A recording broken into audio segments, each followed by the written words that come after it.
Sup team, we're back doing something a little wee bit different. I'm here with Ali Mohammed Mahmoud Moussa, and we're going to do DELTARUNE predictions because the chapters release in a week. And just in case any of these things happen, we're going to get our thoughts out now.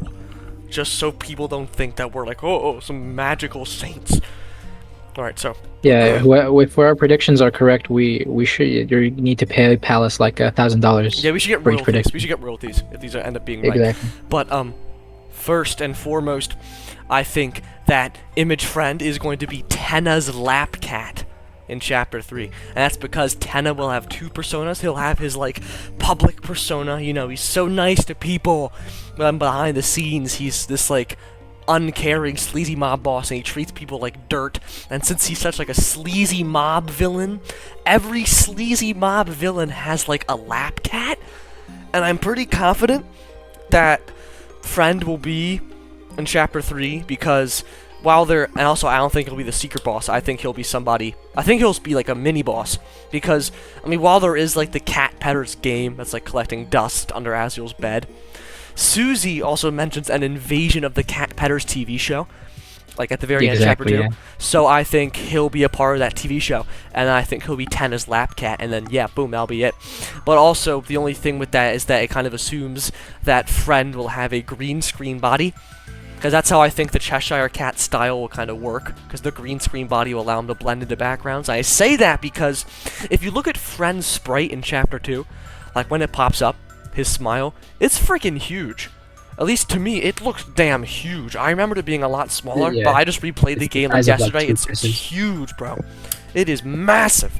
So, like, either Friend himself is like a fucking lion, or he's just stretching out his face before he, like, teleports away, like Cheshire Cat style.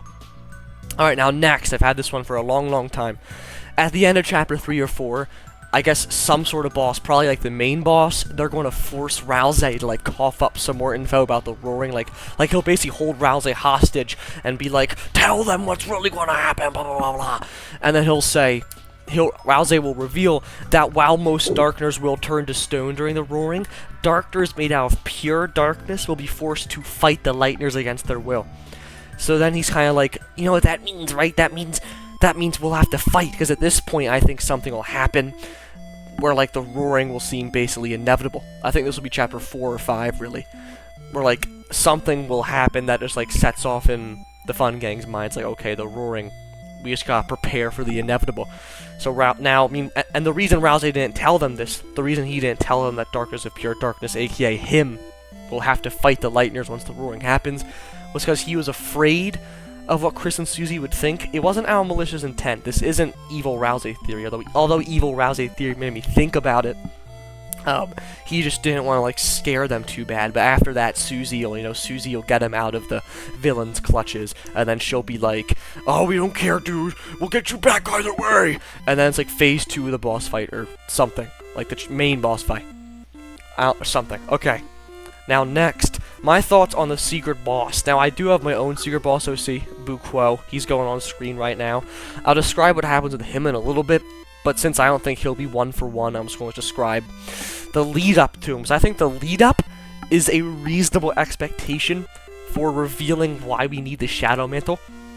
So I think before the secret boss, after you've completed all the steps and gotten the Shadow Mantle, which, by the way, I think during, like, the steps you have to complete to get to the secret boss, I think you'll have to, like, I think you'll find the Shadow Mantle from, like, a shadow guy or something, because I feel like it just makes sense that, like, the mob, assuming they're the mob, they'd steal it.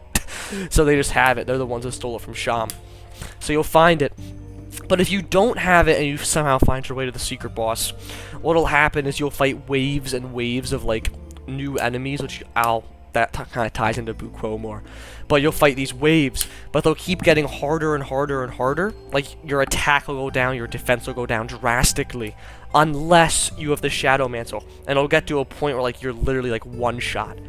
So, like, there's no reason to continue, which I think this is honestly better, because that means you technically wouldn't need the Shadow Mantle unless there's, like, forced damage, which honestly, maybe I kind of prefer the forced damage. So it makes you need the mantle. But in theory, you could just do the boss no hit and then be fine. That's why I kind of like. But anyway, on with Buquo himself. This is Buquo. He's a flowy parallel, obviously. Basically, you'd rarely find him, but you'd find him like once, like in an alleyway or something, and then after that, it'd be kind of like breadcrumbs leading up to this, which is his old tower, which he'd be. This would be chapter 3. I know it looks like a Flower King thing, and it could be, but his tower is the trash can. This is I subscribe to the theory of Asgore's flowers in the trash can being a secret boss. So I think the trash can be like a tower. And Buquo used to be some, like, star, like, children's show star, probably, which is pretty generic. That's what most secret bosses ever are, but, you know, that's it. And then you'll climb up the tower, and that's where the waves will take place. You'll hear Buquo's singing, and Buquo's singing is, like, the debuff. That's the debuff. So then as you get closer and closer to him, that's why it gets stronger and stronger. But once you get to Buquo, maybe some, like, type of forced damage deal will happen. And then, yeah, it'd be awesome. He's awesome. He'd be a flowy parallel. He could change his face and whatever, but that's not really a prediction, that's just an OC.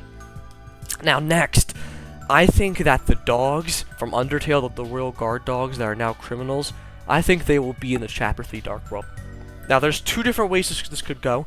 Let's start with if you release them in Chapter 2. If you release the dogs in Chapter 2, what I think will happen is that Undyne gets Toriel's phone call at the end about the tires being slashed, like right after she finds the dogs.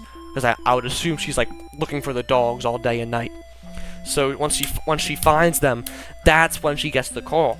So I think in typical Undyne fashion, she'll like tie the dogs up or put them on a leash or something, and she'll bring them to the Dreamer house with her, and that'll lead to them getting in the Dark World. Now, since, you know, it is optional to release them, I think what will happen if you don't release them is that Undyne will just, like, mention at one point, like, oh, these dogs got out and now they're everywhere, and something, so she'll still have to go looking for them. So either way, they'll either be released by you or they'll be released off-screen, but Undyne will have to do a bit more exposition. And now, another prediction, just a little tiny one. Since you have to place the eggs in certain places in the light world, I think you're slowly unlocking something by putting the eggs there. And I think that something is probably the bunker. Like, once you place the last egg, it'll be like, something open. Maybe it's even like a weird route thing in the light world. That'd be kind of fucking cool. Actually, no, it can't be, because you can't get the eggs in the weird route. Scratch that, but still, I think the eggs are unlocking something. And then finally, my last idea, before we get to Moussa's ideas, is that Kris and Susie in the trailer, the reason they're climbing on those paper trails and stuff is because in Chapter 4, aka the church, you can tell it's the church because of the windows, and the orange Susie is because of the lighting. I'm telling you, bro. It's because of the lighting. I don't think it'll mean jack shit. Yeah, it's not like a unique form of the Dark World or whatever. I don't think we're in the depths. I mean, albeit there is the Jockington thing, where it is the depths, but like I don't think they bring Jockington that to the pattern depths. is like a recurring motif because you can see it in like the tree and the ARG. Yeah, but I don't know. I don't think they'd bring him to the depths. Maybe that room is like exposition on the depths, like how in Chapter 2 the Swatchlings look at the night making the fountain. Maybe it's like that. I don't know. That's not even on the dock. Just brought that up. But anyway, I think Kris and Susie, they just won't expect a Dark World at the church because, you know, everybody's freaking there. So, like, they will expect the knight, this secretive figure, to make a Dark World on a Sunday, or whatever day it is, I forget, right at a church. So they'll fall into it by accident, and the footage we got from the Switch 2 trailer is them trying to actually escape it, but then, you know, regardless, they fall in, the chapter plays out. But I don't know if this confirms that Chapter 4 will be a shorter chapter or not, but it might at least be a shorter Dark World, because this is the first time that they'll, like, really want to just get the hell out of there, I think. Alright, yeah, that's my theories. Now, Moussa, discuss your theories. Yo, what up? It's the Mooster here. What? Just yeah. begin, bro. Chapter 3. So most people think that Chapter 3 is going to have Undyne. And I kind of a fan of that idea, but I feel like the story significance would be a lot cooler and make a lot more sense if Asgore was there. This does come from like the fact that I viewed like a lot of fan-made projects that do have Asgore in there, like Harvey Pine. But I feel like it would make a lot of sense because the story, this chapter like takes place in Toriel's house first off, And an idea that I have is like maybe somehow Asgore maybe has like some form of radio or something from like his time working at the police force, because we know that he used to work at the police from the town hall newspapers. And so maybe he heard that, and then he was like, "Oh, my family's in danger. I gotta hurry up." And so he walks in and finds the Dark Lord, and that's how he takes place. And then they would tie into the theme of family. So yeah. The second thing, this is a bit of a jokey one, is that in the end of chapter 2, we see like this cat like cooking TV show, and you know it's heavily implied that the image friend is like a cat. So my theory is like that the freaking they're both like one character, but they're like an alter ego. It's like a werewolf situation. That'd be fucking awesome. That's just a funny thing that I have. Be awesome. The fourth one that I have is that friend will play a role in chapter 2. So I really like the idea of. He meant 4. I said 4. You said 2. I said chapter 4. You said 2. No, I said chapter 4. You said 2. I'll have to play it back. You said 2. Anyway, continue. Instant replay. Anyways, Instant replay. what is it? So I really like the idea of friend, the cat being like the lap cat for Tenna. I'm a big believer of that. That's a hate theory, and I feel like that. First off, you're gonna have like a little mini boss in the middle of the chapter, where you fight against the friend cat, and then you recruit him, or maybe it's you recruit him through Tenna. It doesn't really matter. But what happens is that you bring him into the, the castle town. And then he stays in your inventory like Lancer and Rules card. And so in the next chapter, you need him for like either the secret boss or like some kind of secret in chapter 4. Because the spamton sweepstakes, you find the windows and like the trees and like the 4 children and all of that through the clicker game, the rare cats. And so that's what I think. Because it's very weird to hint at that thing if it's just going to be like a minor boss or whatever. I like that, and that still kind of plays into the idea, because like I think you and I both don't like the idea of Friend himself being a secret boss, but it still has him like contribute. So that's nice. I don't think it's off the table that he might be like a secret boss, but I don't know, I was just not a fan of it. Yeah, I don't think it'd be so in our face if he was a secret boss. Next, a bit of an obvious one, Caddy and Jockington will be in chapter 4. Jockington was teased in like one of the images with like the cool S, like the he grows the beard. Yes, exactly. I don't know what the hell that means. That sounds scary as hell. Toby referred to that in the chapter 2 reveal live stream, by the way, where they're replaying chapter 1. He said Jockington grows the beard. I learned that recently. That's so weird. It's so that weird. Live stream has so many weird details like Newbert and stuff. It's really odd. But yeah, it's pretty obvious. They were teased as in Queen's Mansion as playable characters, and Caddy seems to have some significance. Wait, really? When were they teased in Queen's Mansion?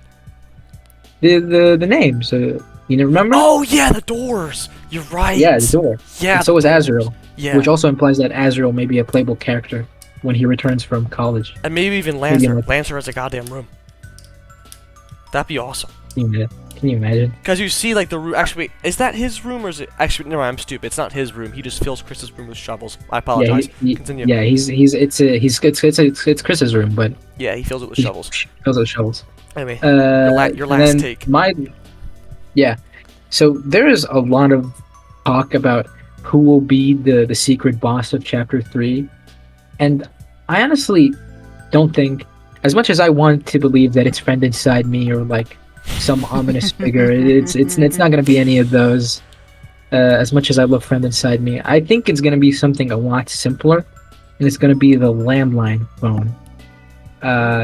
Now, the reason for this is because the landline phone could represent like a couple of things, and it sort of ties into the theme of like family, where Kris is like scared to stay in contact with, for example, Azrael or Asgore, and that is a form of communication, for example. Another thing is that it's sort of like an abandoned item that's more generic than say the flower. No diss to your secret boss prediction, by the way. Yeah, that's fair. These are all separate things, by the way. Like, doesn't matter if our ideas contradict. We're scanning them both. Yeah. Saying. But what was I gonna say? Oh yeah, where it's more of like a generic, like forgotten item, sort of like spam email and the Joker card. So yeah. As for how you reach it, I don't know. I really have no clue, but I think it'll be kind of like a broken down thing. Where it's kind of be like spamton, where it's more mechanical because it's like an outdated piece of technology. Yeah. Or dude, I saw a crazy idea. So What? chapter 3 will probably be the most like urbanized chapter, like cities and whatnot. People call the cities the concrete jungle. What if you have to swing on telephone lines like vines, and you find the landline phone like in the depths of the concrete jungle? Oh, I like that. That's a fun idea. All right. Well, Yeah, I that's think. pretty cool. I think that's all of our ideas. Yeah, that's it. If any of these end up being right, we want goddamn royalties. Anyway, bye-bye. See ya.